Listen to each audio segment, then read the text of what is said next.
नमस्कार साथियों, आपकी बुद्ध कथा अच्छाई का फायदा में आपका स्वागत है।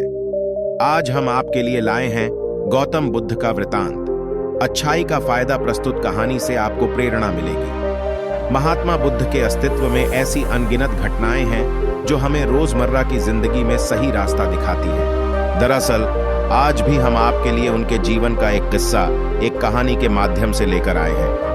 आप इस कहानी को पूरा पढ़ें और जानकारी हासिल करें। सुदूर अतीत में किसी समय गौतम बुद्ध अपने शिष्यों के साथ बैठे थे।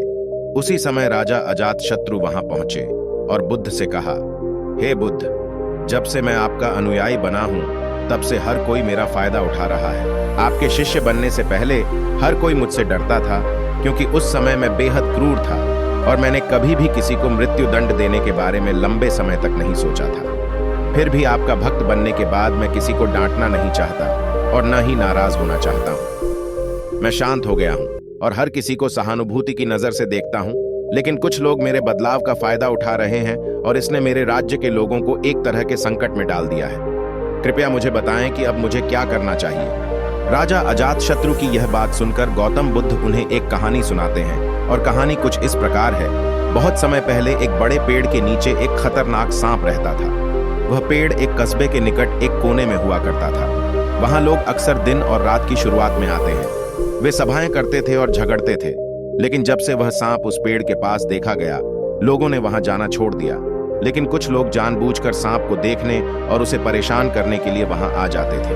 अब जब उस सांप को खतरा महसूस हुआ तो वह खुद को बचाने के लिए लोगों के पीछे जाने लगा। उस सांप को अब तक लोगों का अपने क्षेत्र में आना भी सहन नहीं हुआ था, जिसके कारण शहर के कई लोगों की जान जाने लगी। इस प्रकार जब भी पेड़ के आसपास कोई विकास होता, सांप वहां आ जाता, साथ ही मारपीट भी करेगा। अब सांप के प्रति भय पूरे शहर में फैल गया। अब लोगों ने उस पेड़ के पास जाना बिल्कुल बंद कर दिया। एक अवसर पर एक अरश्शी उस नगर से होकर जा रहे थे। तभी उनकी नजर एक विशाल और घने पेड़ पर पड़ी, जिसके नीचे एक सांप रहता था। घने पेड़ को देखकर मन में विचार आया कि पेड़ की ठंडी छाया के नीचे बैठकर कुछ देर सोचा जाए। उसी समय नगर के कुछ लोग अपनी गायों को लेकर घर की ओर जा रहे थे। तभी उनकी नजर उसी पेड़ की ओर जा रहे साधु पर पड़ी।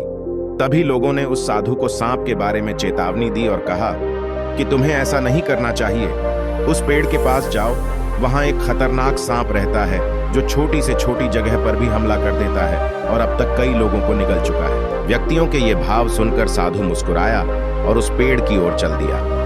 जगह को थोड़ा साफ करने के बाद जब साधु सोचने के लिए नीचे उतरे तो घटनाक्रम सुनकर सांप साधु के सामने आ गया और बड़बड़ाने लगा।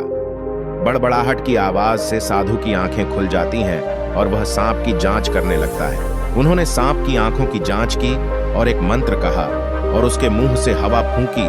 तब अलौकिक रूप से सांप रस्सी के साथ बातचीत करने लगा। फिलहाल दोनों को एक दूसरे की भाषा नजर आ रही थी। सांप ने बुद्धिमानों से कहा, हे मनुष्य, क्या तू कहेगा कि तू मुझसे नहीं डरता? क्या आपको एहसास नहीं है कि यह मेरा क्षेत्र है? साथ ही यहां कोई आने की हिम्मत भी नहीं करता। ऋषि ने सहानुभूतिपूर्वक कहा, साथी, इसमें डरने की क्या बात है? मैं किसी भी चीज से नहीं डरता, क्योंकि जब मैं सचमुच जीना चाहता हूं तो गुजरने से क्यों डरता हूं? ऋषि के ये भाव सुनकर सांप दंग रह गया। चूंकि सांप पहले भी ऐसे लोगों से मिल चुका था जो लोग उसे मारना चाहते थे या उसके प्रति भय की भावना से भाग गए थे। फिर भी वह कभी किसी ऐसे व्यक्ति से नहीं मिला था जो उससे भयभीत न हो। सांप बुद्धिमानों से इतना चकित था कि वह ऋषि के चरणों में गिर गया और कहा, हे स्वामी, आप बिल्कुल सही कह रहे हैं। मैंने जो कुछ भी किया है वह अपनी जान बचाने के लिए किया है। अपनी झुंझलाहट के कारण मैंने कई निर्दोष व्यक्तियों का अस्तित्व भी समाप्त कर दिया है। इसके बाद बुद्धिमान सांप को कई बातें समझ में आईं और वह वहां से गायब हो गया। समझदार की बातों से प्रभावित होकर सांप ने फैसला किया कि आज से वह किसी को नहीं काटेगा। उसने अपना उग्र स्वभाव त्याग दिया और दूसरों को काटना बंद कर दिया। लेकिन जब लोगों ने देखा कि सांप ने काटना बंद कर दिया है तो उसका परिणाम विपरीत हुआ।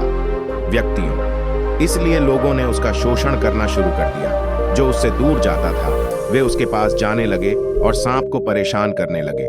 बच्चे उस पर पत्थर फेंकने लगे, जिससे सांप लगातार दुखी होता गया और उसे नुकसान पहुंचाया गया। वह बेहद दुखी था, क्योंकि वह सबसे कठिन समय से गुजर रहा था। जब साधु वहां पहुंचे, एक बार फिर वह उसी पेड़ के नीचे बैठ गया तभी साधु की नजर लावारिस हालत में पड़े उस सांप पर पड़ी।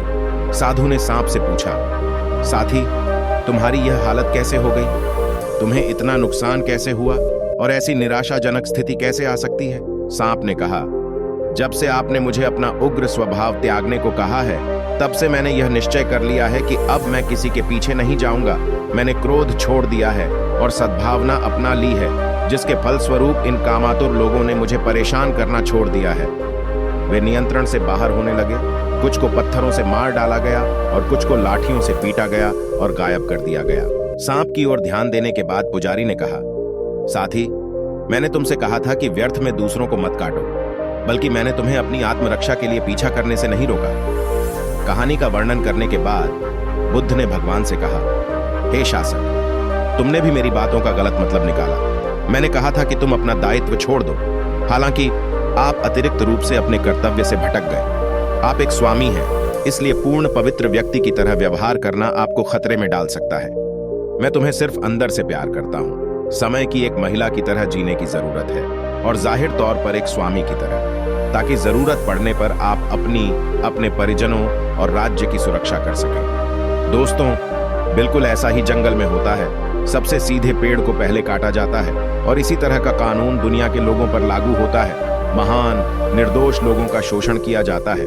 महान लोगों को रोजमर्रा की जिंदगी में कई लाभ मिलते हैं। संकटों का मुकाबला करने की जरूरत है, इसलिए कभी भी किसी को आपका शोषण न करने दें। लोगों को उनके कट ऑफ पॉइंट के भीतर रखने के लिए परिस्थिति के अनुसार खुद को बदलने का तरीका जानें। सामान्यतः आपकी स्थिति भी भगवान और सांप जैसी ही होगी। तो साथियों, मुझे विश्वास है कि आज आपको महात्मा बुद्ध की इस बुद्ध कथा से महत्वपूर्ण उदाहरण प्राप्त हुए होंगे। इस वीडियो को देखने के लिए धन्यवाद। ऐसी और मोटिवेशनल वीडियो के लिए कृपया हमारे चैनल को लाइक, सब्सक्राइब और शेयर करें।